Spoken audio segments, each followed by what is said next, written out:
Voilà, voilà, chacun est installé. Bonjour, bon après-midi. On va ouvrir cette deuxième séance de l'estaminet de la mémoire sur le thème qui a été proposé et qui est un thème, je crois, largement ouvert à l'expérience de beaucoup d'Alvinois. Je rappelle simplement les règles du jeu, et elles sont très très simples. Qui veut prendre la parole la prend, mais pour des raisons d'enregistrement, on lui passe un micro, ce qui est plus facile pour que tout le monde l'entende, d'une part, et d'autre part, bon, éventuellement, cette personne se lève et puis on y va, quoi, hein, très, très simplement. En sachant que là aussi, il ne s'agit pas de faire de très belles phrases, mais il s'agit simplement de rapporter des souvenirs, des anecdotes, voire de poser des questions et d'obtenir des réponses. Donc le thème de cette deuxième séance de l'estaminet de la mémoire, c'est la frontière. Et la frontière à Halluin-Menin, je crois que c'est un thème qui, lui aussi, mérite qu'on enregistre les témoignages, qu'on enregistre les anecdotes. Et je remercie l'équipe de Cinélis qui est installée là et qui peut, à la sortie même de notre séance de cet après-midi, fournir, enfin, ou sortir un film de ce qui a été dit et de ce qui a été commenté et de ce qui a été échangé entre nous. Alors, la frontière à Halluin-Menin, vous avez vu que a été mis sur la table une petite fiche qui développe un peu le thème. Je crois que le thème est évident pour tous les Halluinois. C'est à la fois la frontière elle-même, mais c'est aussi, bien sûr, la douane. Et qui dit douane dit douanier. Et, excuse auprès des douaniers qui peuvent être présents, qui dit douanier et douane dit aussi fraude, et là il faudra en parler. Dans la cour de récréation à Halluin, les enfants jouaient non pas aux gendarmes et aux voleurs, mais aux douaniers et aux fraudeurs, quoi. Bon, c'est évident. Et puis bon, il y a eu aussi, où il y a d'autres expériences, c'est les frontaliers eux-mêmes, les frontaliers dans les deux sens, les frontaliers belges venant travailler en France, mais aussi les frontaliers français allant travailler en Belgique. C'est aussi une expérience sur laquelle on pourra échanger. Et puis, il y a une autre expérience aussi qui a donné à Halluin, à un moment donné, un développement économique important. Ce sont les transitaires, avec effectivement ce qui est arrivé avec l'ouverture de l'Europe en 1993 et donc une baisse de cette activité. Donc c'est un peu tout ça qu'on peut évoquer dans un cadre qui est cet estaminet ici, mais aussi dans une ville qui a une conscience frontalière tout à fait intéressante. Alors, les thèmes, vous avez vu, sont très nombreux. Je crois qu'on peut les aborder de manière un peu simple. La frontière pour vous, qu'est-ce que c'est? Si quelqu'un veut dire comment il l'a vécu, bien, il demande tout de suite la parole, on lui passe un micro et il en parle, en sachant qu'on aura ensuite la possibilité de discuter plus précisément de la délimitation de la frontière, qu'on pourra aussi parler bien sûr de la douane, des douaniers, des fraudeurs, des contrebandiers, qu'on pourra évoquer bien sûr les frontaliers, qu'on pourra aussi évoquer, et toute l'activité liée aux frontaliers, qu'on pourra évoquer aussi les transitaires et ce qui est arrivé aux transitaires, et qu'on pourra s'interroger aussi peut-être comme citoyen halluinois des différences qu'il y a entre la France et la Belgique et de ce qui pourrait peut-être être amélioré dans les relations avec notre ville proche, avec notre ville sœur. Alors je ne sais pas, qu'est-ce qui souhaite prendre la parole immédiatement, livrer un premier témoignage? On est tout prêt à l'écouter. Raymond, peut-être, hein?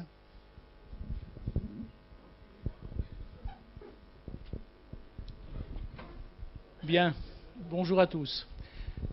Moi, je vais donc brièvement retracer un peu ma carrière, en ce sens que j'étais fils de douanier, et que, étant fils de douanier, naturellement, comme c'était un petit peu la règle pour beaucoup, je suis rentré à 15 ans chez Bostels à l'époque, à la rue de Lille. Je pense que M. Devernay était là également, il prendra, j'espère, la parole tout à l'heure.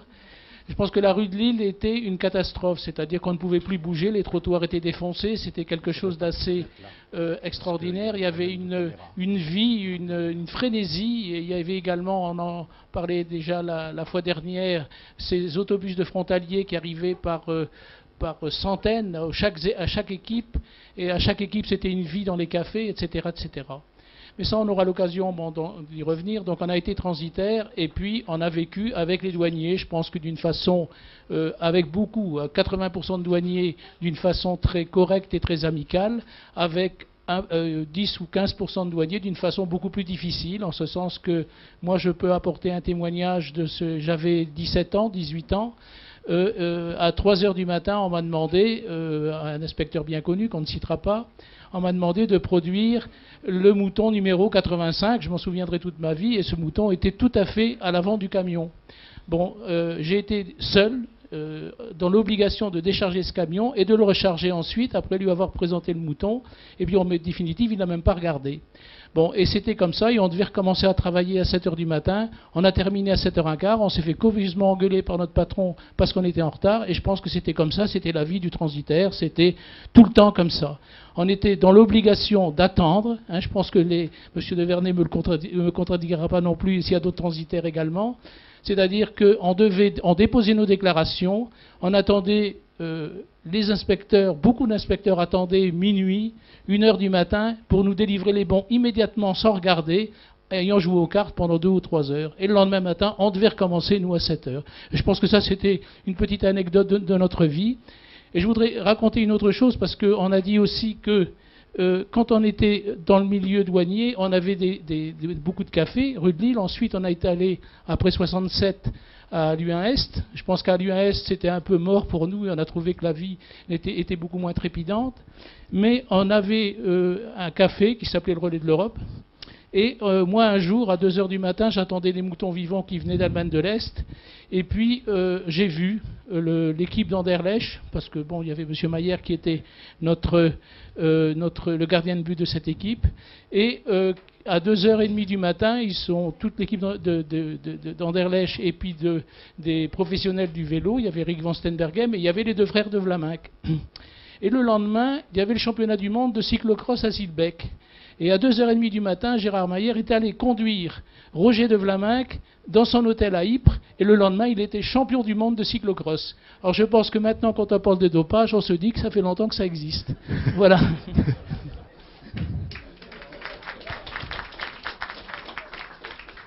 Merci Raymond de cette introduction qui nous met tout de suite au cœur, finalement, de ce qui s'est passé là à la frontière, et non pas simplement au moment de l'activité des transitaires qui s'est surtout développée après-guerre, mais qui est une très très vieille histoire pour Alluin. Il faut se rappeler que la ligne de démarcation ou la délimitation de la frontière a varié considérablement dans le temps.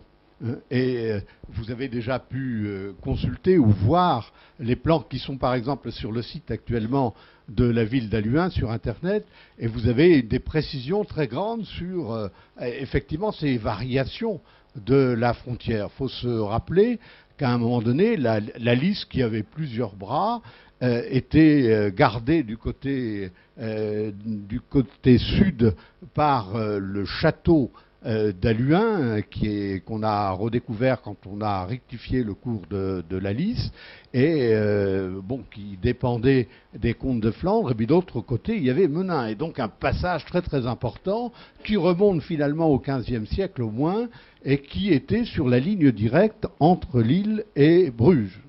Et donc Bruges étant elle-même à ce moment-là ouverte sur la mer. Donc il y a toujours eu là un passage, et je dirais toujours aussi des douaniers. Et cette délimitation a changé. Vous savez que le plus grand fraudeur finalement pour notre secteur, ça a été Louis XIV.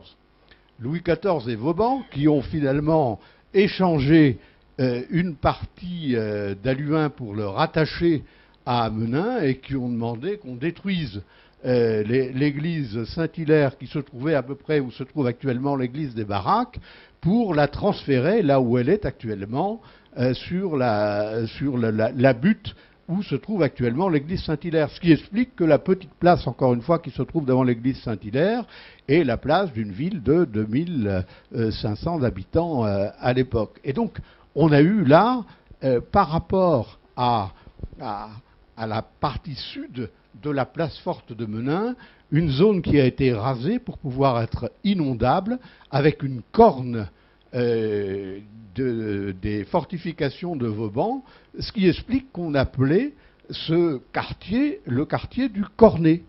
Et le quartier du Cornet, qui s'appelait aussi Halluin-Nord, vous savez que c'est actuellement les Baraques et c'est toute la partie comprise vers la route de Requem. Eh bien, cet Halluin-Nord nous a été retiré à peu près vers le début du XVIIIe siècle pour, en échange avec une terre qui se trouvait dans le secteur d'Armentières, ce qui fait qu'il y avait un Halluin-Nord qu'on a oublié actuellement, mais qui a fait que la frontière là a été délimitée de manière non pas arbitraire, mais par un échange entre le Royaume de France et les Pays-Bas autrichiens.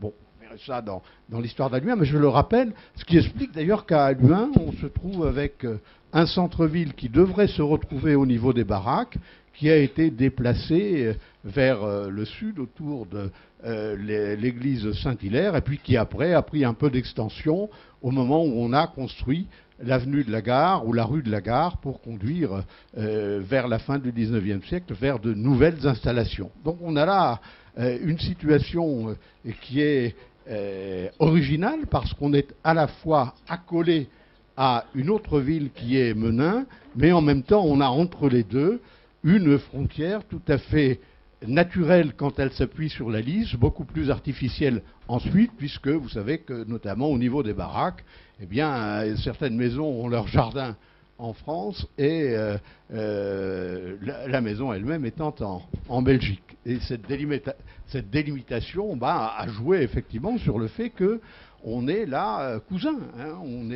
On a très souvent des familles qui sont installées de part et d'autre de la frontière parce que les mariages, parce que les liens familiaux ont fait qu'on se trouve installé de part et d'autre de la frontière. Alors, il y a peut-être sur cette expérience-là des gens qui ont des choses à dire, qui ont vécu cette frontière de manière très, très, très familiale, je dirais. Annie, par exemple, tu veux passer la...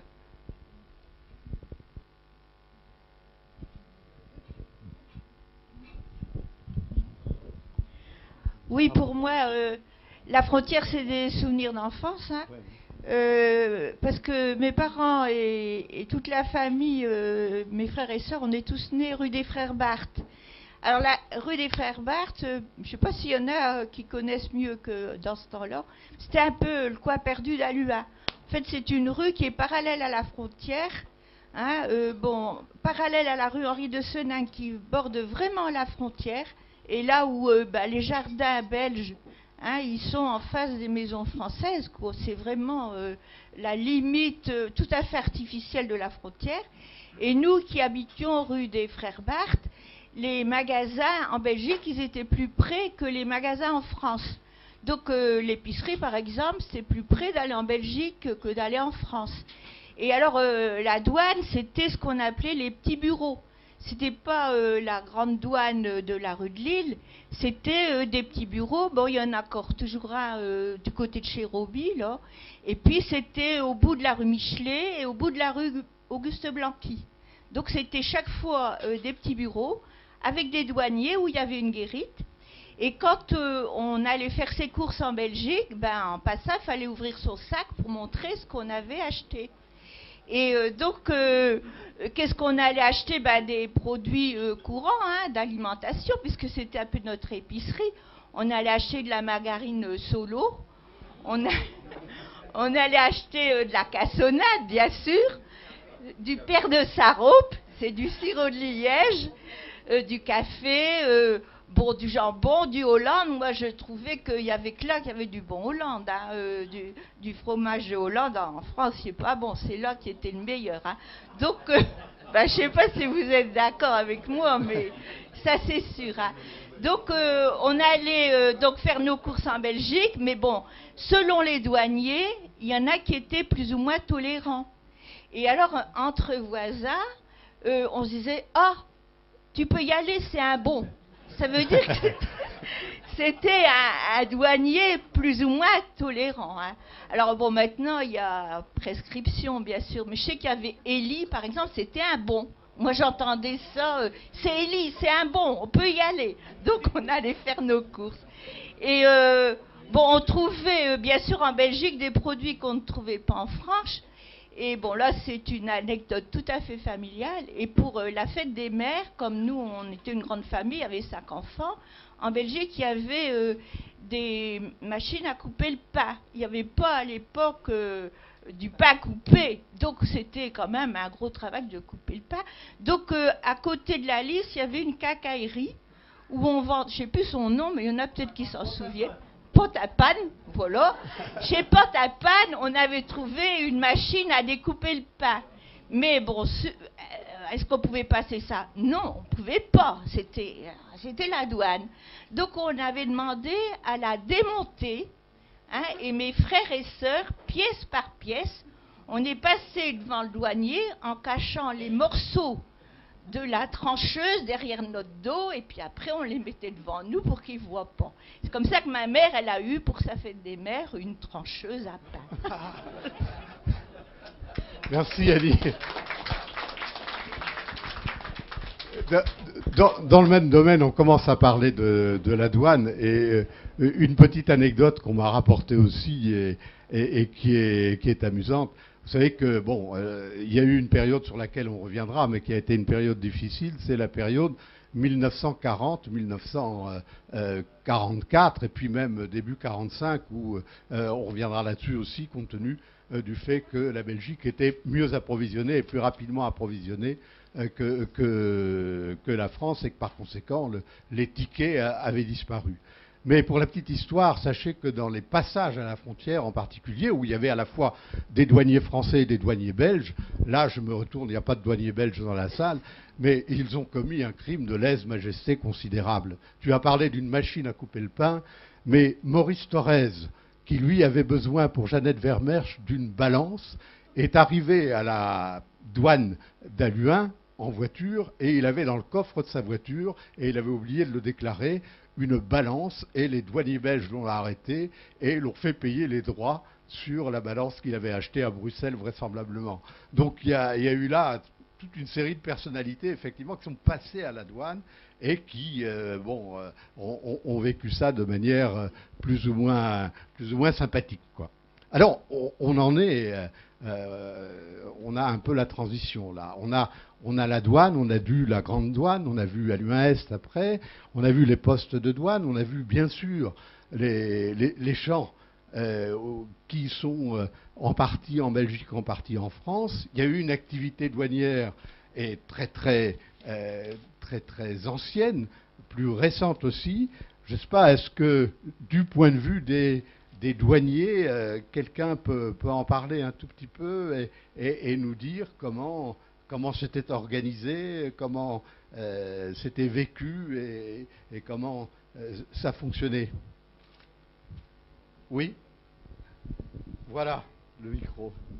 Alors, je me présente, je m'appelle Gérard Montezo, j'ai débuté comme douanier à Halluin en 1965. Oui, et comme dit monsieur, j'ai trouvé ma femme à Halluin,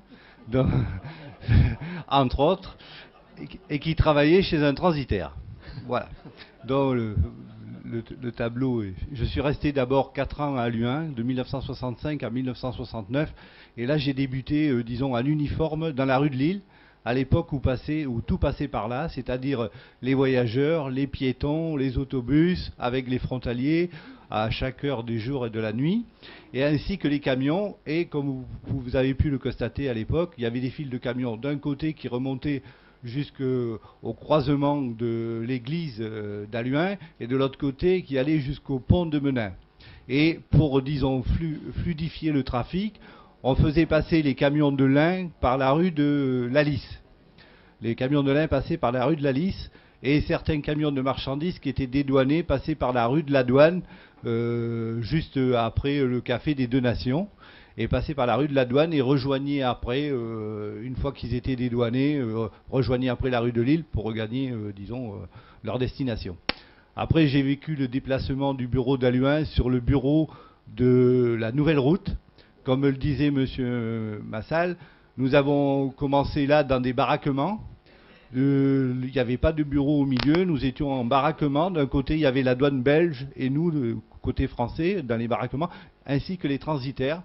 Et nous étions un bureau, à l'époque, à contrôle national juxtaposé. C'est-à-dire que les formalités se faisaient à l'importation en France, d'abord la sortie de Belgique, puis l'entrée en France. Et dans l'autre sens, on faisait la sortie de France et l'entrée en Belgique. Tout se faisait simultanément, et comme ça, disons, ça faisait perdre le moins de temps aux chauffeurs. Voilà. Donc j'ai quitté Halluin, moi, en 1969. Je suis parti 10 ans à Paris, et je suis revenu après dans le Nord au titre d'une promotion, mais je n'ai pas choisi Halluin, j'ai choisi Risquons-Tout. Vous voyez, donc j'ai passé à Risquons-Tout de 1979 à 1991, où là on s'est, disons, éclaté dans le dédouanement des marchandises périssables, aussi bien des animaux vivants que de la viande, du poisson, salade et autre chose, ainsi que les poules et tout ce que vous pouvez imaginer, parce que nous étions en première ligne pour fournir les halles de Rungis. Donc tous les camions danois, belges, tout ça passaient par chez nous, et nous restions, comme le disait M. Massal, le soir très tard, pour pouvoir dédouaner les marchandises à destination des halles de Rungis, quoi, la majorité. Sans compter toutes les marchandises qui venaient aussi des pays scandinaves, style Suède, Danemark, pour lesquels, disons, les cochons, que sous toutes ces formes, c'est-à-dire morts ou vivants, étaient dédouanés chez nous. Voilà.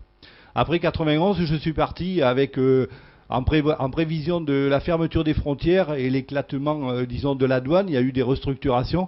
Moi, je suis parti, comme j'habite Ronc, dans la perspective de l'ouverture du bureau de Ronc, j'ai été muté au CIT de Ronc. Et c'est là que j'ai terminé ma carrière l'année dernière, en 2005. Voilà, donc après avoir fait un petit passage suite à une promotion de 2 ans sur l'Équin.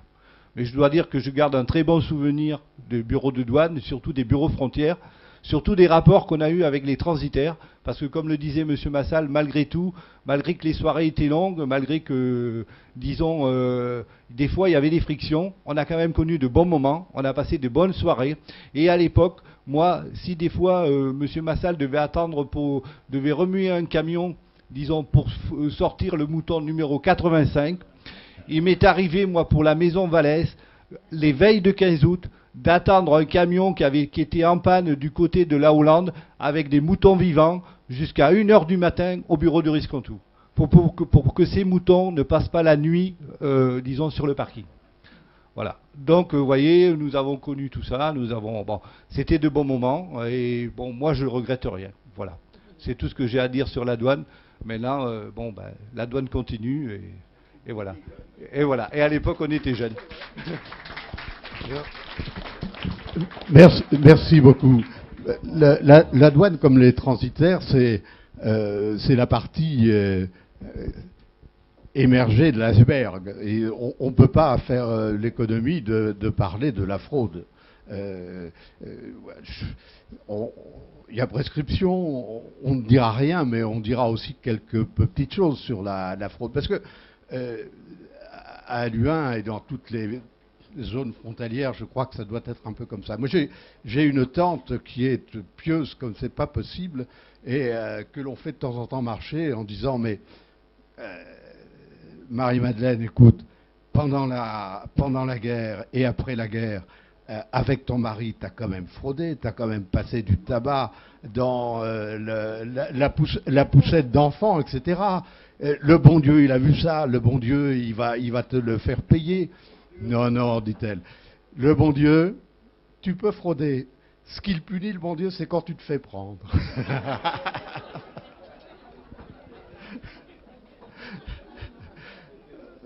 Alors, je crois effectivement que, en fait, on a tous connu 2 types de fraude. La première, qu'on a bien connue parce qu'on l'a tous pratiquée, c'est ce que j'appellerais la fraude domestique, hein. C'est-à-dire la fraude de proximité, le petit passage de café, de tabac, de textile, de savon noir, de cassonade, etc. Bon, ça, chacun l'a pratiqué et à des périodes assez différentes. Ce serait intéressant qu'on puisse l'évoquer. Et puis, il y a ce que j'appellerais peut-être là la contrebande, c'est-à-dire la fraude qui est effectivement une fraude quasi professionnelle, quasi organisée et contre laquelle, effectivement, la douane a été obligée de s'organiser pour pouvoir empêcher notamment le passage en force de la frontière. Vous savez que notamment s'il y avait à un moment donné des barrières en dur à la frontière, c'est qu'il y a eu toute une période où la contrebande professionnelle s'est faite quasiment à partir de voitures ou de camions qui étaient renforcés et qui fonçaient à travers la frontière pour pouvoir passer de grandes quantités à la fois de marchandises qui étaient ensuite libérées par la suite. Alors, on revient un peu sur la fraude domestique. Est-ce que là-dessus, il y a certains d'entre vous souhaitent évoquer des choses en particulier qui se sont beaucoup développées, soit entre les deux guerres, soit après la guerre 39-45, en particulier vers le mois de septembre-octobre 44 et au début de l'année 45, quand effectivement l'approvisionnement en Belgique était beaucoup plus souple qu'en France. Là-dessus, quelqu'un souhaite prendre la parole?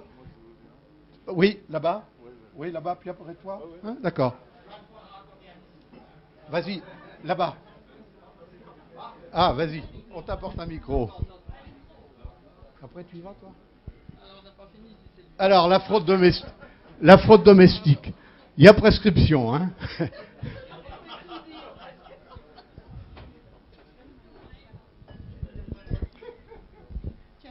Non, mais c'est pour dire qu'ils avotent tous les sortes, hein. Des douaniers, des grands, des petits, ils avotent tous un nom, hein. Ils les ont pas dit, là, il s'appelait comme ça, l'autre, il s'appelait comme ça, c'était tous des noms. Bon. Un beau jour, une belle-mère a dit, j'avais déjà deux tuyaux, une dizaine d'années, un dimanche après-midi, elle a dit, t'as été sage, vous autres. Allez, viens, t'auras un chocolat. J'étais déjà bon, hein, là-bas. C'était juste après-guerre. Tu peux avoir une barre Jacques. Ah ouais, voilà partie une belle-mère, partie à Belgique, et puis elle revient, et ils ont dans leur poche une barre Jacques. Donc, il dit, qu'est-ce que c'est que ça? Et alors? Ah, elle dit, quand même, il ne peut pas avoir un chocolat?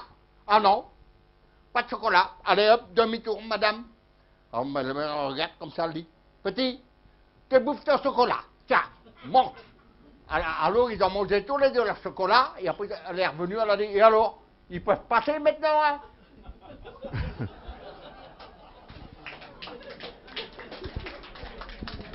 Roger, tu avais souhaité la parole aussi. Vas-y. Oh ben, Là-bas, ah. Oui, non, d'abord, je vais faire une petite parenthèse tout de suite pour vous rassurer, mais la bière belge que vous dégustez ici, elle a été déclarée. Mais je fais vraiment la parenthèse parce qu'on vit l'Europe et je l'ai quand même sur le cœur et j'ai surtout dans le moteur de la voiture. Parce que, comme c'est la bière qui vient de Dixmude, je suis obligé d'aller à Dixmude pour demander une facture pro forma, d'aller aux douanes à Lille pour aller payer mes accises, donc la taxe en plus, c'est pas la TVA, hein, la taxe en plus. Une fois que j'ai ça, je peux retourner chez le brasseur à Dixmude pour aller chercher ma bière, je peux la ramener, et quand je l'ai ramenée, je peux retourner au port à Lille pour aller mettre un tampon sur le document d'accompagnement.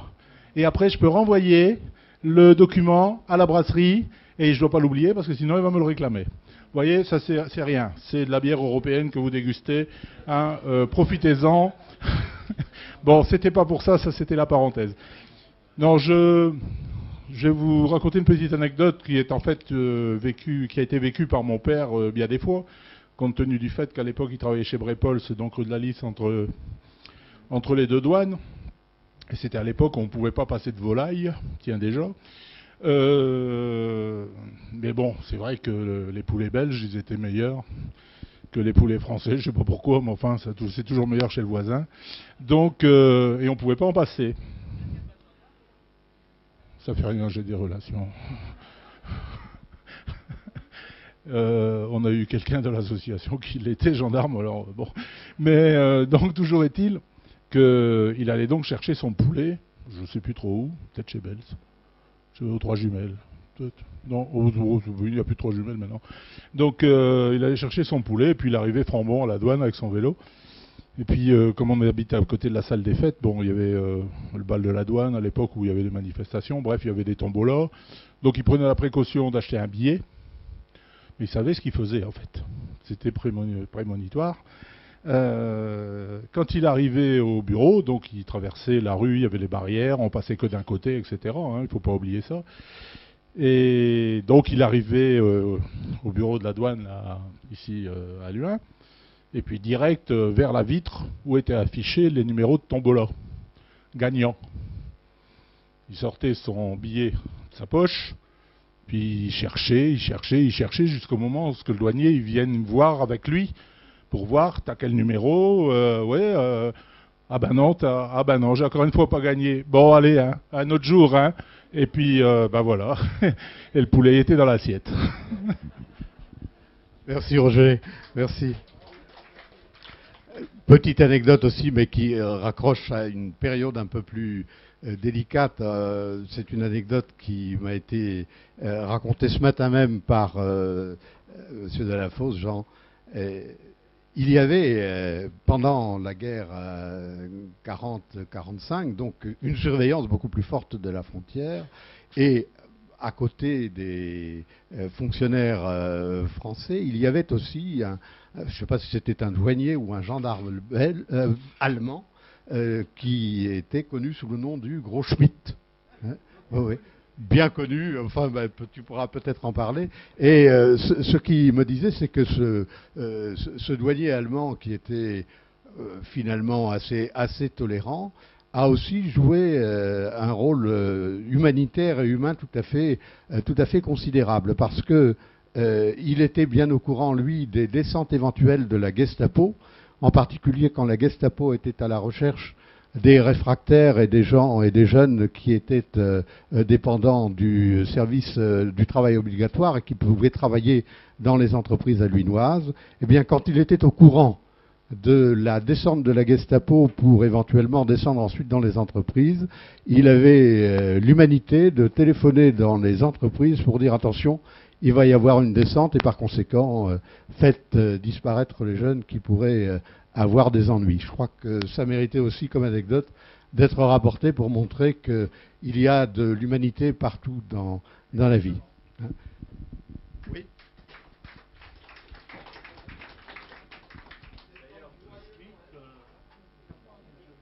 D'ailleurs, ce Schmitt, tous les dimanches, me laissait passer la frontière. On était presque de connivence. Ça va? Tiens, pour celui-là.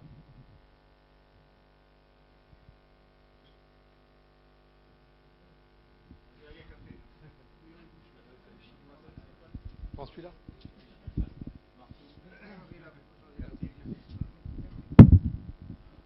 Alors ici, on va se modérer.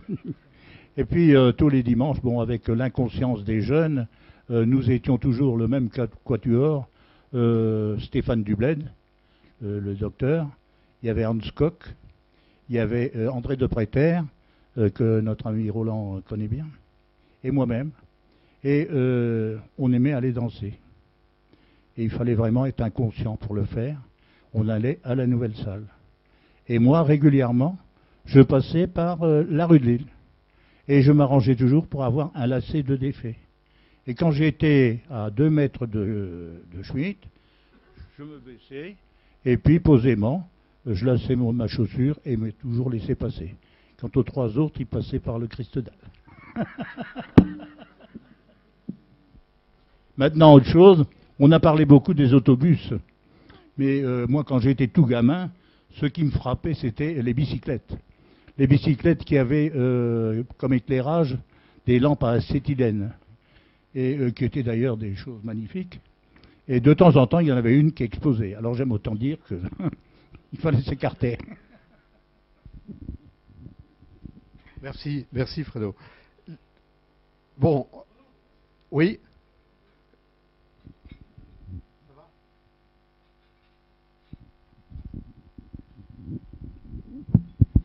Oui, je voudrais poser une question qui m'a toujours intrigué un peu. Moi, je suis né un an avant la drôle de guerre. J'habitais rue de l'Asile, où j'habite toujours maintenant, mais c'est la rue Jules Ouatteux. Donc la fraude, j'ai un souvenir comme tous ici, hein, bien sûr. On allait chercher de la solo, comme disait Annie, que faisait aplatir pour qu'on puisse le mettre dans sa poche, quoi. Mais il y a un truc qui m'a intrigué que j'ai jamais pu vérifier, c'est qu'on a dit qu'on a fait de la fraude par les égouts d'Aluin. Alors, est-ce que c'est une légende ou bien ça s'est fait véritablement, hein? Parce que est-ce qu'il y a quelqu'un qui peut en parler un peu là?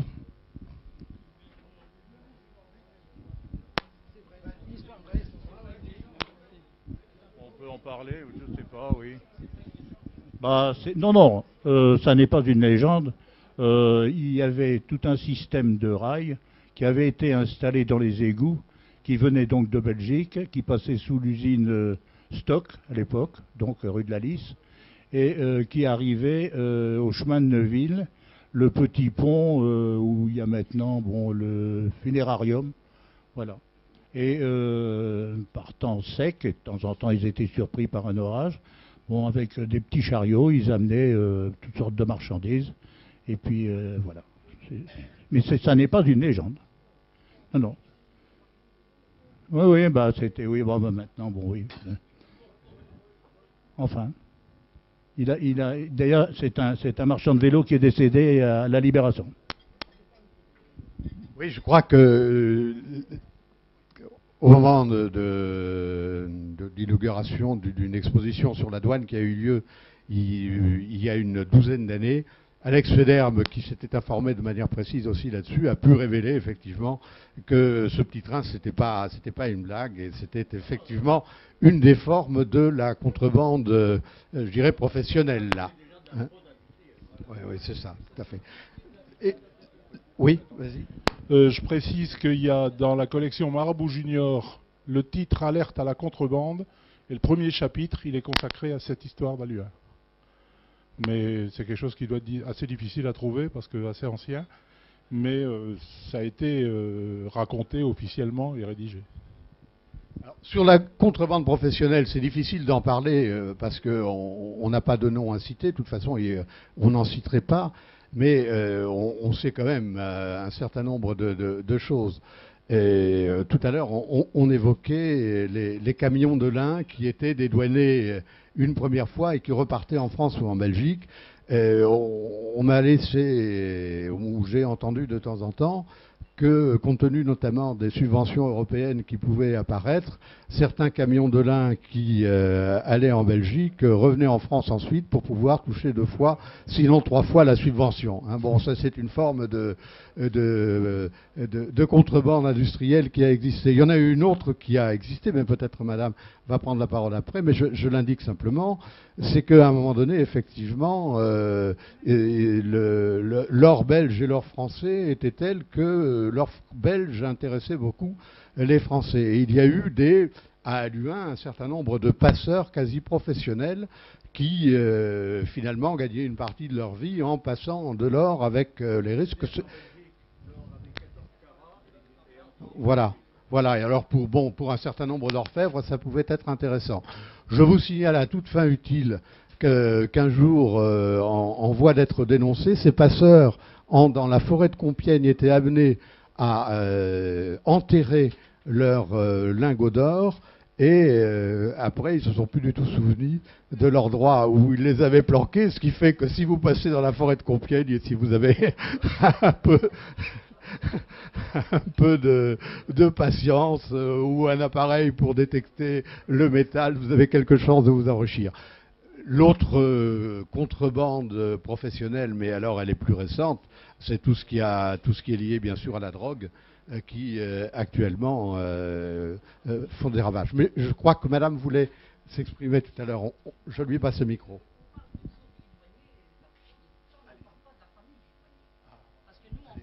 douaniers, on en a souffert. Parce que vis-à-vis des écoles et tout ça, on était mal vus parce qu'on était enfants de douaniers. Ouais, donc là-dessus, on n'a pas tellement de bons souvenirs. Je ne sais pas si c'était parce que nos parents, enfin notre papa était douanier, mais Pierrot comme moi, on en a souffert tous les deux. Que les gens, ben, ils nous regardaient d'un sale œil. Et quand on parlait, ben, on disait, attention, la fille du douanier, elle est là. Ou bien le fils du douanier est là. Alors, ben, hein, c'est vrai, Jean.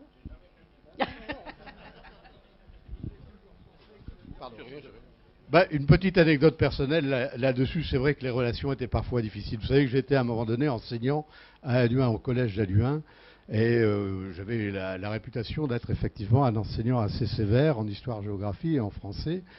Et en français en particulier, j'avais un élève qui avait vraiment des problèmes en orthographe et je ne pouvais pas lui mettre de bonnes notes. Et son père m'en voulait un peu et son père était douanier. Et rassurez-vous, quand je passais à la douane, il n'y a rien qui passait. Alors, je le savais, quand je le repérais, je savais que je ne devais rien passer parce qu'il ne me laissait rien passer. Il me disait « Ah, t'as mis 0 à mon fils ?» Eh bien, tu vas voir. Bon. Voilà, voilà. Bon, bah, ça nous donne peut-être la transition, j'allais dire, pour parler de l'activité transitaire, parce que c'est une activité qui a compté beaucoup. Monsieur de Vernet, vous voulez l'évoquer? Je suis rentré en 1947 chez M. Valais. Il n'y avait aucun employé, à part moi. Et puis,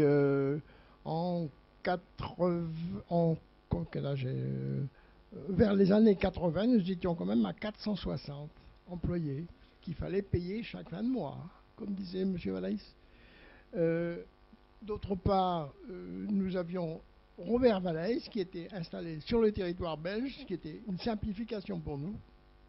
Au début d'ailleurs, en 1947, nous faisions nos déclarations de douane françaises dans le café qu'on appelle le café Baudouin, hein, aux baraques.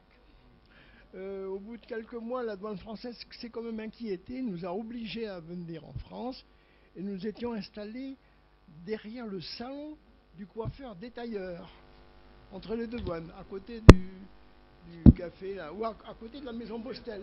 À côté de la maison Bostel, d'ailleurs. D'autre part, bon, ben, comme disait M. Massal, nous avons souvent subi les mauvaises humeurs des inspecteurs. Également, nous avons aussi, nous, déchargé des camions de porc ou des camions de moutons. J'ai un jour fait une réflexion à un inspecteur. Le lendemain, il m'a fait décharger complètement une plateforme de serviettes éponges emballées. Et je vous assure que après, pour les réemballer, c'était pas notre métier. Hein. Et une autre fois également, le même inspecteur d'ailleurs, qui était de service de nuit, en arrivant, nous a dit bon, ce soir, nous terminerons à minuit. On lui a quand même demandé pourquoi. Eh bien, c'est parce que mon fils fait une surprise partie, alors il voudrait avoir la liberté jusqu'à minuit. Et voilà. C'était comme ça. Également, en tant que transitaire, nous étions toujours responsables vis-à-vis de la douane. Je me rappelle qu'une affaire s'est déroulée, je sais pas, je crois pas que M. Marshall était déjà là, le camion de bière allemande qui passait chez Bostel. Vous étiez là? Ouais. On a fait décharger ce camion, et puis à la fin, on a quand même trouvé des bidons d'essence, et c'est la maison Bostel qui a subi une amende de plus d'1 million à l'époque, et cette amende était même affichée sur les bureaux de douane. C'est d'ailleurs la seule fois que j'ai vu cette facilité. Sinon, bon, nous avons également après ouvert le bureau risque en tout, puisque là, on passait uniquement les animaux vivants au départ. Je signale également qu'Alumin était renommé comme un bureau sévère, proportionnellement à ceux de Risquons-Tout ou de Valenciennes, à tel point que certains transporteurs téléphonaient pour savoir le nom de l'inspecteur de service. Et dans ce cas-là, le camion était reculé d'une journée. Hein? Ou dévié, oui, naturellement. Bon, sinon, on peut dire pas grand-chose. Ah, on est également, nous avons, chez Valais, une histoire, nous avions un exportateur belge qui exportait de la toile à matelas pour être confectionné en France et réexpédié au Maghreb. Donc l'opération, nous faisions un document temporaire et c'était à Marseille que la marchandise devait être expédiée.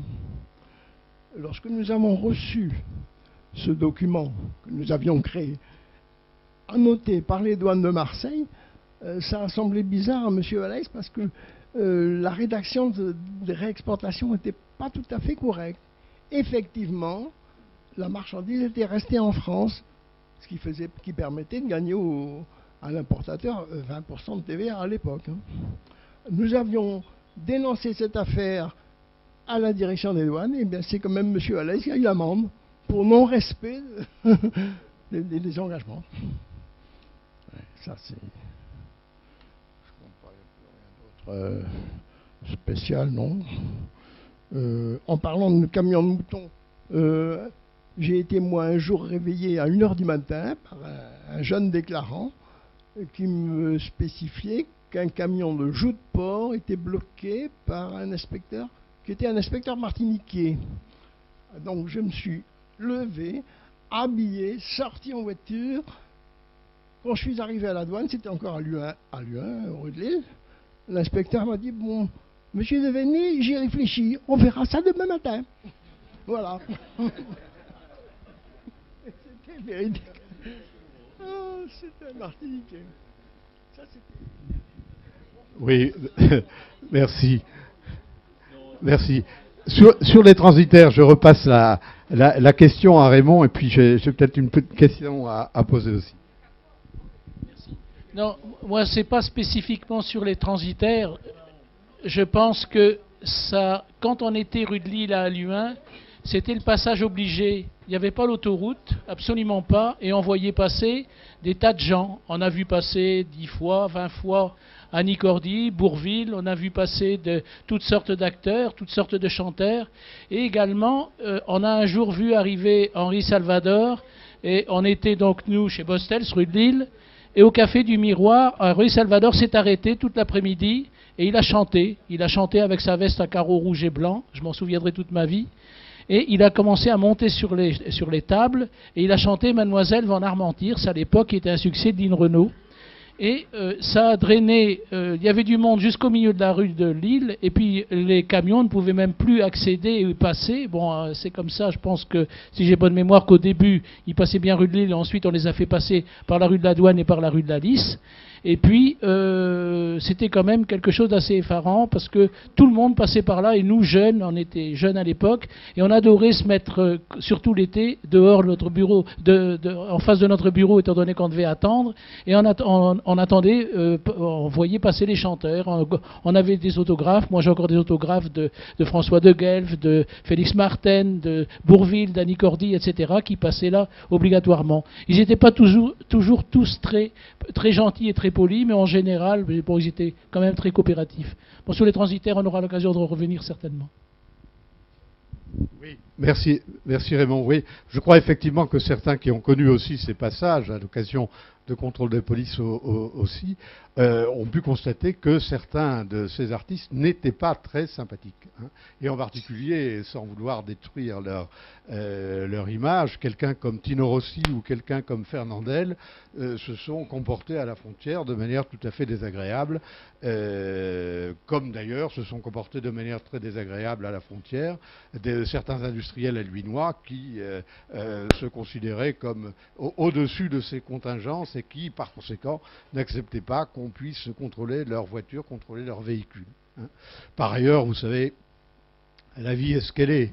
Hein. Certains disent aussi qu'en 1945, quand il y avait du café en Belgique et qu'il n'y en avait pas en France, le préfet savait très bien que bon, ça coulait un tout petit peu, mais que lui n'en profitait pas. Et bon, via son cabinet, il faisait savoir à la douane d'Halluin que ce serait bien pour telle ou telle cérémonie à la préfecture de lui faire parvenir 3 ou 4 kilos de café qui améliorerait l'ordinaire. Et ça se faisait. Hein.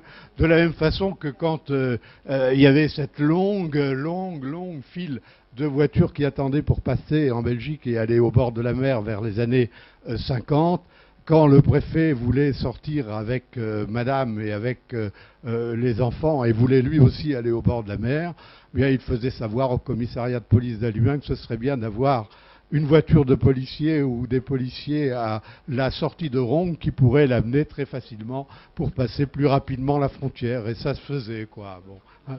Mais je crois effectivement que ce genre de pratique, bon, on peut comprendre, et on peut comprendre que ça se fasse, quoi. Donc, je reviens un peu sur les transitaires. Je crois qu'il y a, bon, c'est pas le lieu peut-être de s'appesantir là-dessus, mais il faut se rendre compte que cette activité qui a marqué toute la période 1950 en particulier, 1993, c'est-à-dire à peu près 40 ans à Halluin, a, quand elle a cessé, provoqué des bouleversements assez considérables. Il faut savoir qu'à côté des 450 transitaires qui pouvaient travailler dans les agences en douane, il y avait effectivement toutes les activités annexes qui l'entouraient, c'est-à-dire les banques, c'est-à-dire les garages, c'est-à-dire bon, les restaurants, les cafés, etc.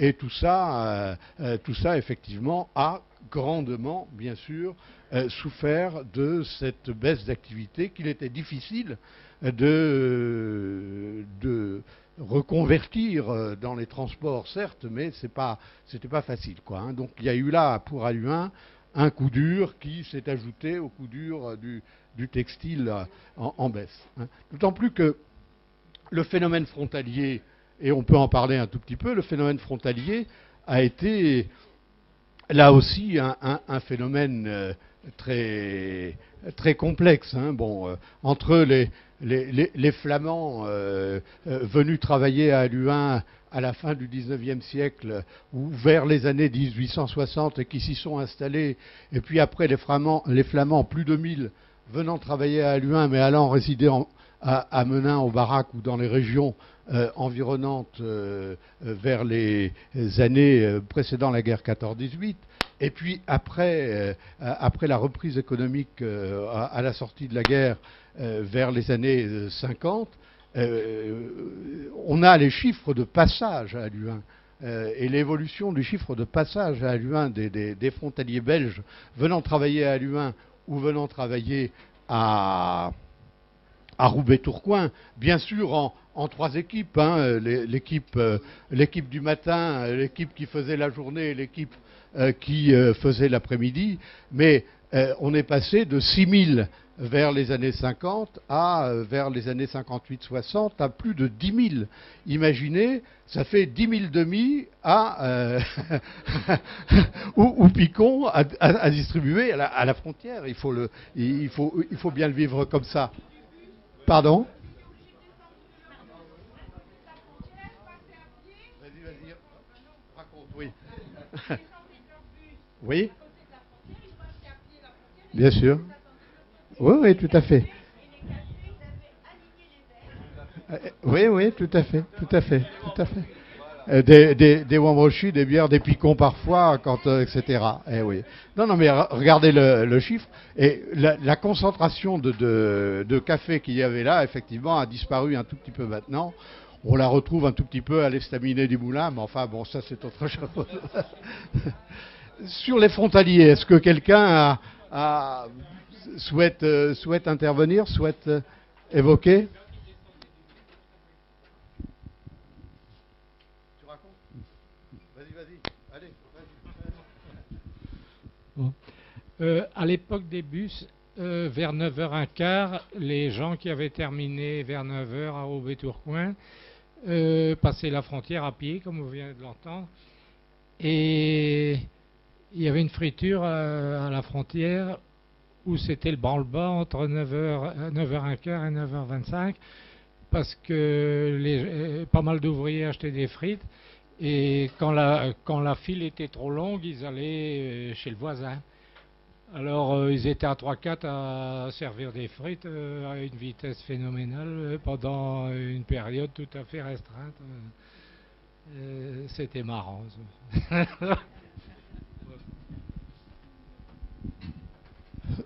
Bon, on peut passer peut-être à d'autres évocations. Je pense en particulier que la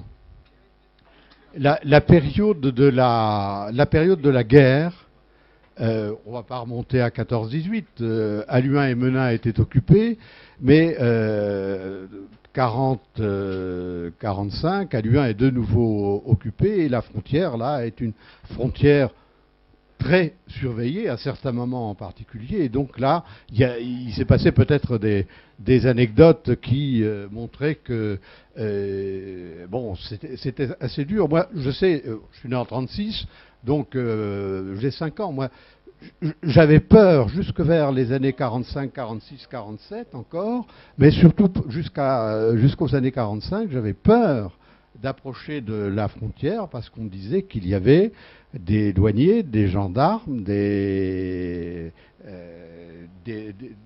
douaniers allemands également, l'armée allemande, voire la police allemande, et par conséquent, cette frontière était un peu répulsive, quoi. Hein, elle n'était pas du tout attractive. Donc il y a eu là des moments un peu durs et qui se sont cristallisés au moment de la libération d'Halluin, au tout début septembre 1944. Il y a eu peut-être aussi d'autres moments plus durs. Vous savez qu'il y a eu des grèves de frontaliers avec des dépavements de la rue de Lille en Belgique pour empêcher les voitures de passer parce que les frontaliers n'étaient pas satisfaits du taux de change entre la France et la Belgique. Donc il y a eu là des tensions. À un moment donné, il y a eu aussi des tensions déjà au moment de la déclaration de guerre en 1939, puisque vous savez que, alors que la France avait déjà déclaré la guerre, la Belgique, qui n'avait pas été occupée, qui ne le sera qu'en mai 40, finalement était dans un dispositif diplomatique différent, et on avait à la frontière mis des barbelés pour empêcher le passage vers la France, d'où ce mariage à la frontière entre une Belge et un Français qui a été commémoré récemment, enfin au moment du 50e anniversaire de ce mariage. Est-ce que là-dessus, quelqu'un d'entre vous a des choses à dire? Oui, allez-y.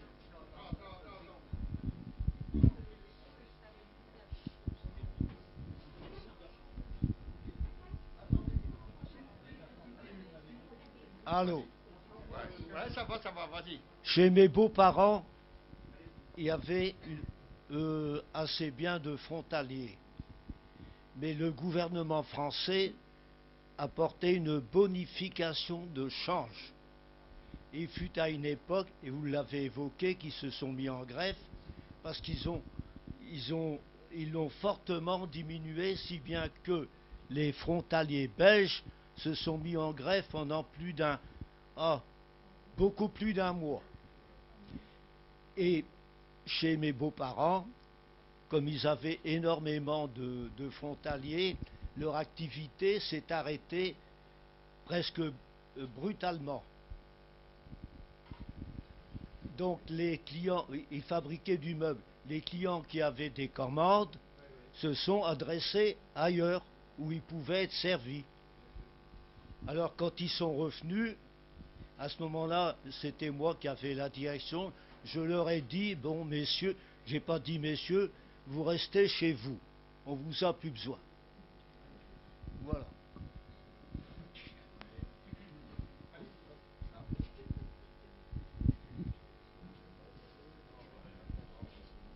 Mais sur les frontaliers, je crois que ce phénomène du travail pour les frontaliers belges a été un phénomène compliqué. Parce que oui, on change de cassette là. Je vous laisse, dans le même ordre d'idées, quand il y avait baisse d'activité dans le textile, c'est évident que les frontaliers, compte tenu notamment du système d'aide au chômage qui existait en Belgique, constituaient dans les entreprises un volant de main-d'œuvre sur lequel on pouvait s'appuyer pour passer de 100 à 80, de telle sorte à ce que, bon, on les rappelait quand l'activité reprenait un tout petit peu. Hein. Et à la sortie de la guerre en particulier, vers les années 45-46, quand ça a commencé à reprendre, mais doucettement par exemple, les Français ont été employés en priorité, les frontaliers, on les a appelés qu'un tout petit peu plus tard. Je me souviens que certains Français qui habitaient en Belgique ont dit, bah, nous on n'est pas frontaliers, on est des Français, donc on doit avoir, comme vous, la possibilité d'accéder assez rapidement à un emploi. Et je crois qu'il y a eu, de ce point de vue-là, quelque chose de tout à fait important à réaliser. Maintenant, on dit que le mouvement s'inverse un tout petit peu. Bien sûr, il y a beaucoup moins de frontaliers. Ils ont quasiment disparu. Et il y a un peu plus de Français, 2000, 3000 Français dans tout le secteur nord de l'île qui vont travailler en Belgique et en Flandre occidentale en particulier, avec peut-être pour certains d'entre eux un handicap. C'est le fait que auparavant, dans les usines, on arrivait à parler flamand et français, et qu'actuellement il y a peu de Français qui arrivent en Belgique avec une maîtrise du néerlandais, de telle sorte à ce qu'ils puissent prendre des postes de responsabilité véritables. Ils travaillent, mais ils le font. Hein. C'est plus le dialecte du coin qu'on utilise, c'est vraiment le néerlandais. Alors c'est une contrainte encore plus grande.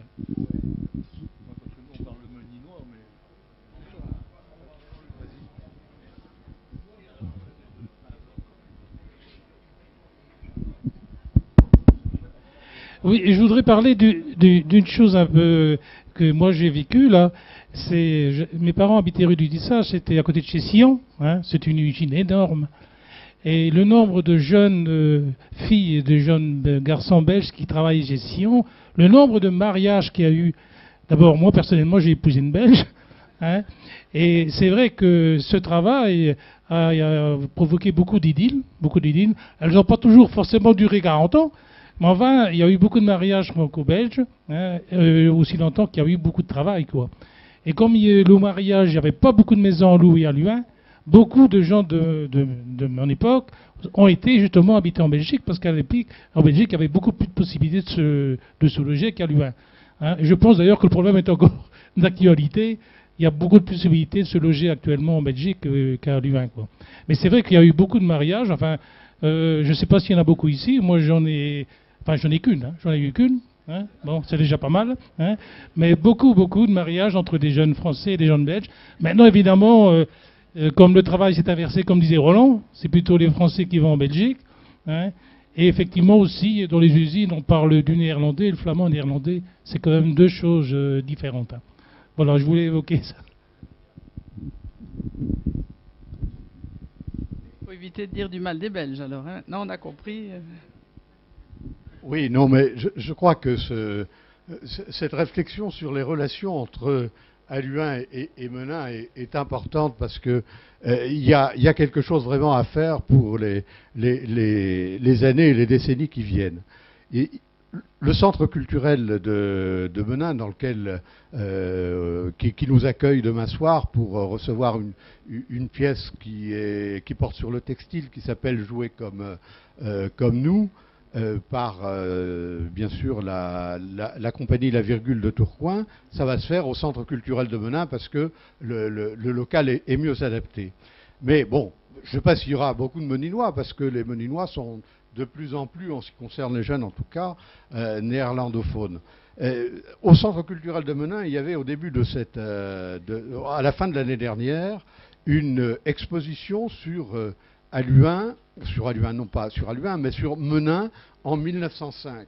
Ce qui était frappant, c'est qu'à ce moment-là, effectivement, toutes les cartes postales présentées, toutes les écritures, toutes les affiches étaient en français. Et je crois effectivement qu'il y a eu une évolution du côté néerlandophone en particulier, qui fait que la rupture, la coupure entre Halluin et Menin s'est peut-être accentuée par le fait que, à cause de la non-présence de flamands dans les entreprises, à cause du non-apprentissage du néerlandais, en particulier chez nous, ces relations, disons, plus conviviales et de cousinage qui pouvaient exister dans le passé ont tendance à s'atténuer. De ce point de vue-là, moi je crois que je suis Oui, mais comme enseignant, je considère qu'on a de temps en temps à réfléchir sur les contenus de l'enseignement. Je me souviens que quand on allait à l'école à Halluin, au Sacré-Cœur ou ailleurs, j'étais au Sacré-Cœur, moi, et puis après au collège ou dans l'équivalent du collège, c'est évident que d'une part, on nous interdisait quasiment de parler flamand, et d'autre part, on ne l'apprenait pas de manière un peu systématique avec un apprentissage de l'anglais. Et maintenant, on commence à obliger les jeunes enfants, et c'est normal, d'apprendre l'anglais, notamment dès l'école élémentaire.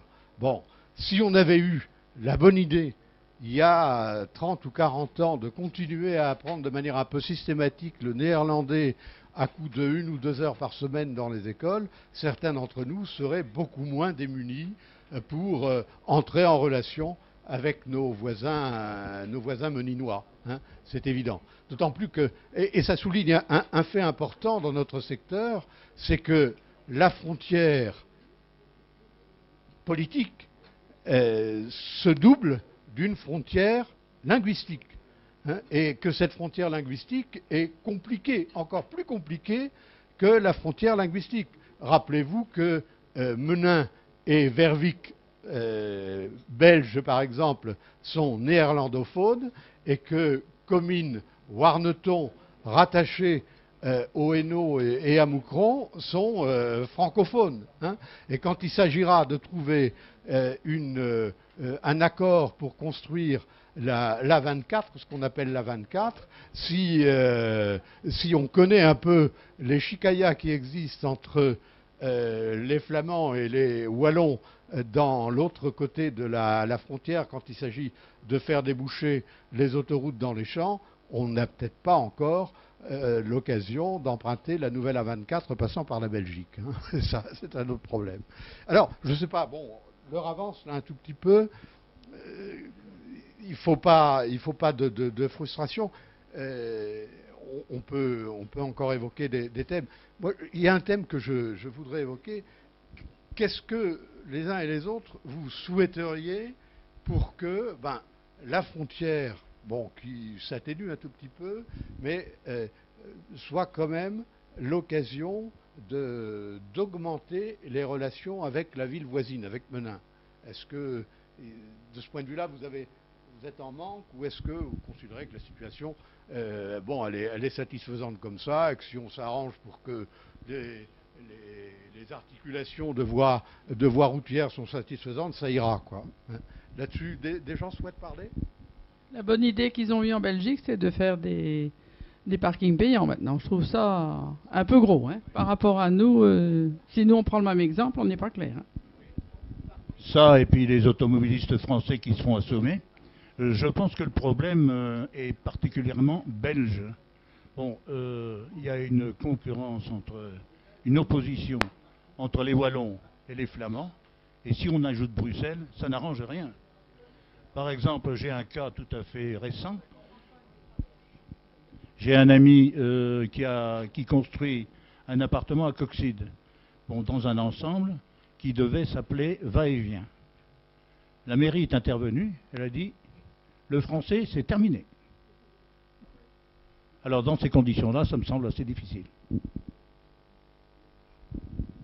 C'est vrai qu'il y a un état d'esprit à changer, quoi. C'est vrai alors, qui doit faire de premiers efforts? Moi, je sais pas. Moi, je constate par exemple que Nord-Éclair à Tourcoing, l'édition de Tourcoing de Nord-Éclair, de temps en temps donne aussi des indications sur ce qui se passe à Moucron.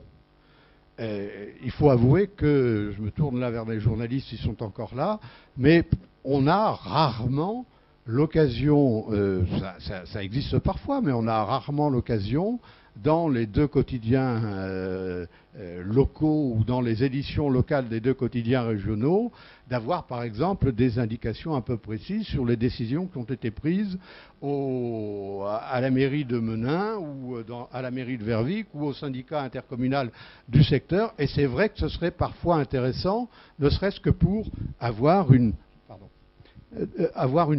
pression un peu plus qui dépasse un peu simplement le niveau des représentants communaux de part et d'autre pour dire non, écoutez, là ça va pas, nous on veut bien faire un certain nombre d'efforts, vous faites-en aussi, quoi. Hein. Allez-y. Je peux prendre... bonjour, je suis pas journaliste, je suis pigiste, simple habitant d'Aluin qui fait des piges pour Nord-Éclair, mais je peux vous dire que Nord-Éclair va changer de formule un petit peu en mai, mais va rester local, comme vous le voyez partout, hein, on se déplace beaucoup, Nord-Éclair, et il est prévu justement, vous allez me voir samedi à Menin, justement, parce que Nord-Éclair va s'ouvrir sur la Belgique aujourd'hui, et vous allez pouvoir découvrir ce qui se passe également chez le voisin belge. Voilà.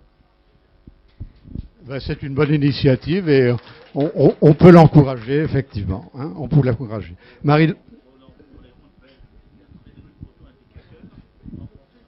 C'est ce que j'allais dire. Aluin a fait un gros effort pour flécher en néerlandais et en français les lieux intéressants, que ce soit les zones touristiques, mais on n'a pas la réciproque en Belgique, et pour nous qui ne connaissons pas le flamand, effectivement, il est très difficile quelquefois de se diriger. Et donc ça pourrait être aussi, au niveau de la frontière, une bonne approche d'avoir la réciprocité. Ben oui, je me souviens quand on était gamin, mais je me dirige vers Denise. On faisait du vélo et on voulait arriver dans une ville, et puis il y avait toujours marqué Werken, Werken, Werken, et on n'est jamais arrivé à autre chose qu'à des travaux, quoi. En positif, il faudrait peut-être souligner que les malades en urologie, ceux qui doivent subir des dialyses, ils sont à l'hôpital de Tourcoing, souvent dirigés sur Roubaix en urologie, et ils font leur dialyse en Belgique, à Moucron. Oui. De même, on pourrait peut-être signaler aussi que les ophtalmos, qui sont si rares en France, on peut aller en Menin et on est vite servi et remboursé.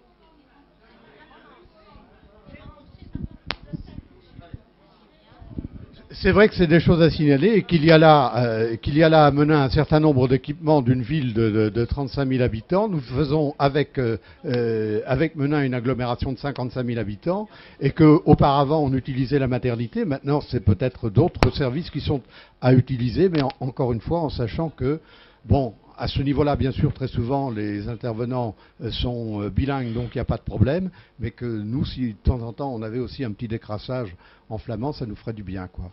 Oui, non, mais t'as une bonne voix, vas-y, allez. Oui.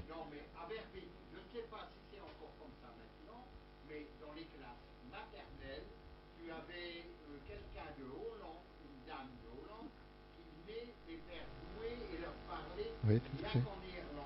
Ah oui. Et alors, au bout d'un certain temps, même, comme le samedi, de l'autre côté de la frontière, à Verviers, Belgique, c'était le marché, on leur donnait un papier qui est en néerlandais et un grand sac en leur disant va faire tes courses de l'autre côté. Et il fallait qu'ils reviennent avec le machin. Mais, bon, il faut dire, pour les néerlandais, à certains moments, leur langue était, disons, en difficulté. Hein, il n'y a pas eu ce qui se passe. Il n'y a pas eu qui disent, bon, néerlandais, c'est néerlandais, et on a maintenant des échos des Français qui sont allés là-bas. Maintenant, on chasse les Français dehors des néerlandophones. Hein. Les Français profitaient des puissants du monde. Là, je crois qu'il y a des choses qui sont. Ok, merci. Oui, allez-y. Bonjour quand même. Nous, on habite en Belgique et bon, on va souvent en Italie, par exemple, en vacances, n'importe comment. Et puis quand on arrive à des niveaux de frontières, par exemple d'Allemagne à l'Autriche, parce qu'on parle des panneaux qu'on ne sait pas lire en Belgique, oui, et de l'autre côté, nous, quand on passe de l'Autriche, par exemple, en Allemagne, on arrive en Allemagne, on ne sait pas lire non plus. On est aussi à une zone frontalière. Hein. Exemple de la Belgique en Autriche ou en Allemagne, c'est exactement pareil. Le problème est toujours pareil, hein, en tout niveau de frontière. Hein. Ah oui, non, mais je parle de la France à la Belgique. Ici, mais je parle de l'Allemagne en Autriche et de l'Autriche en Italie. On a exactement le même problème. Hein. De l'Allemagne à l'Autriche ou de l'Autriche à l'Italie, c'est pareil. Moi, je sais pas. Puisqu'on parle de chasse, j'ai une petite anecdote, et c'est véridique. Hein. Il n'y a pas plus que 3 ans, mon voisin travaillait en Belgique, assez loin. Un matin à 5 heures, enfin il commençait à 5 heures, donc c'était bien avant 5 heures. Il s'est retrouvé là-bas, entre Moucron et je sais pas trop où, vraiment dans la rase campagne. Il a été arrêté par la police belge. La police lui demande ses papiers, il cherche. Manque de peau, c'était le lundi. Il avait laissé son permis de conduire dans sa veste qui était chez lui. La police lui a dit, vous bloquez votre voiture ici, et si dans 1 heure vous n'êtes pas parti, c'est la dépanneuse qui va venir la chercher.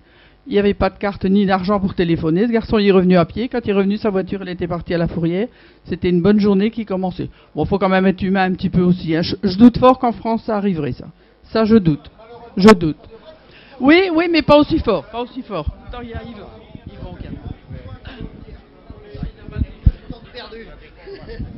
Oui, moi je suis pas...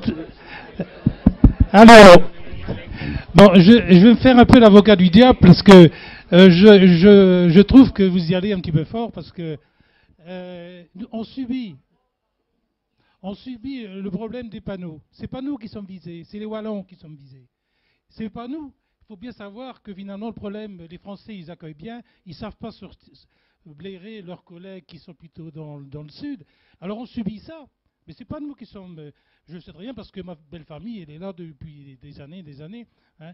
Alors c'est vrai que ça nous ennuie un petit peu. Hein. On subit aussi des fois le contact qu'il y a entre les deux communes au niveau politique. Il ne faut quand même pas oublier. Hein. Il y a eu des petits rapports un peu difficiles. Ça va beaucoup mieux maintenant. Hein. Mais c'est vrai que nous, Association des seniors, nous avons une très très bonne relation avec les seniors belges. C'est beaucoup plus difficile avec la jeune génération, parce qu'ils ne parlent pas français. Hein, mais les Belges, on les invite, on va chez eux, on va les voir. Ils sont invités demain soir au centre culturel. On a des très bonnes relations. Alors il ne faut pas non plus trop exagérer, mais c'est vrai que les commerçants veulent faire unir les Français. Les Français ne sont pas toujours non plus, ils se mettent un petit peu n'importe comment, hein, il faut avouer. Alors finalement, c'est vrai que quand on a un PV, bon, c'est pas évident. Paraît-il que les Français ne les payent pas toujours, hein, parce que la voiture n'est pas toujours forcément embarquée. Alors il faut un peu, je pense, tolérer un petit peu. Bon, hein. Mais nous, on a des très très bonnes relations avec les seniors. Hein.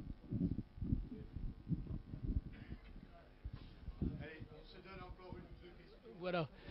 Oui.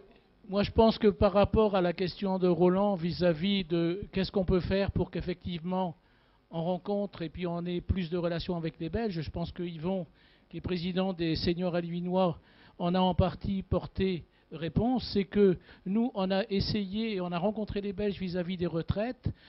On a l'intention de continuer vis-à-vis de la sécurité sociale. Il est vrai que, par rapport à ce que j'ai entendu par monsieur derrière, c'est vrai qu'à Moucron, étant donné que, toujours pour le problème de langue, parce que là il faut dire aussi que le volontarisme français il est plus évident pour le marquage que ne l'est du côté flamand, mais c'est vrai que c'est lié certainement au problème vis-à-vis des Wallons, je pense que ça il faut le dire, mais on a un problème très important, la mairie d'Halluin va signer un accord avec les Flamands, parce que c'est comme ça qu'il faut qu'on procède, de façon à ce qu'on puisse avoir un médecin traitant qui sera un médecin belge, ça ça sera possible suite à l'accord que la ville doit signer. Et également, on peut voir un ophtalmo, on peut aller voir un médecin n'importe où en Belgique, et il y a la réciprocité. Les ambulances vont aussi bien en Belgique, les ambulances françaises, et les ambulances belges vont souvent en France également. Je pense que ça, c'est une chose qui fait partie de notre rôle à nous, d'être frontaliers et d'essayer de participer le plus possible. Je pense que c'est comme ça qu'on y arrivera. C'est comme ça qu'on fera l'Europe. Merci. Bon, je crois qu'on va se laisser un temps pour échanger encore entre nous. Je voudrais, pour terminer, vous dire deux choses. D'une part, vous remercier tous pour votre présence et votre intervention. Je crois que ça a été animé et intéressant. On commence à avoir un rythme de croisière intéressant. Je voudrais remercier particulièrement aussi Roger Beck et les gens de l'association de gestion du Moulin qui nous ont ouvert une fois encore leurs locaux. Remercier le docteur Louf et président de la Société à la recherche du passé d'Aluin qui a mis, vous pourrez les consulter là-bas, un certain nombre de cartes postales évoquant la frontière. Et puis, vous indiquer peut-être que le mois prochain, le 3e vendredi du mois, donc le 17 mars, j'ai dû prendre un peu sur moi de fixer un thème parce que c'était pas possible cette fois-ci compte tenu des vacances scolaires, mais on a été sollicité par une demi-classe du Collège du Sacré-Cœur, d'élèves de 6e du Sacré-Cœur, qui souhaitent être présents et poser des questions et pouvoir échanger avec les moins jeunes. Donc le thème qu'on pourra évoquer à cette occasion, ce sera l'école, comment on s'instruisait, comment on se formait dans le passé et maintenant. Et donc je vous invite le 17 mars à la même heure pour, là, en présence de cette petite douzaine de jeunes collégiens, échanger sur toutes les formes de l'école, ou tout ce qu'on peut dire sur l'école. Rassurez-vous, ne leur posez pas de questions de calcul mental, ils n'en font plus. Ils écrivent en faisant des fautes d'orthographe. L'analyse grammaticale, ils ne connaissent pas. Mais si vous les interrogez sur l'informatique, ils seront plus forts que vous. Bon, voilà. Bonne soirée. Merci encore aussi à l'équipe de Cinélis qui a fait ce travail.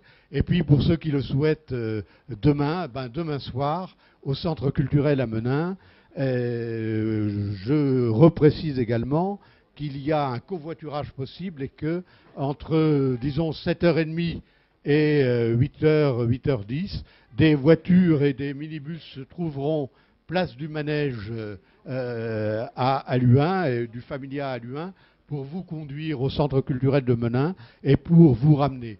La séance de théâtre commence vers 8h30, on aura fini vers 10h, et donc on rentrera là aussi avec possibilité de covoiturage pour ramener des personnes qui ne seraient pas en véhicule jusqu'à le manège.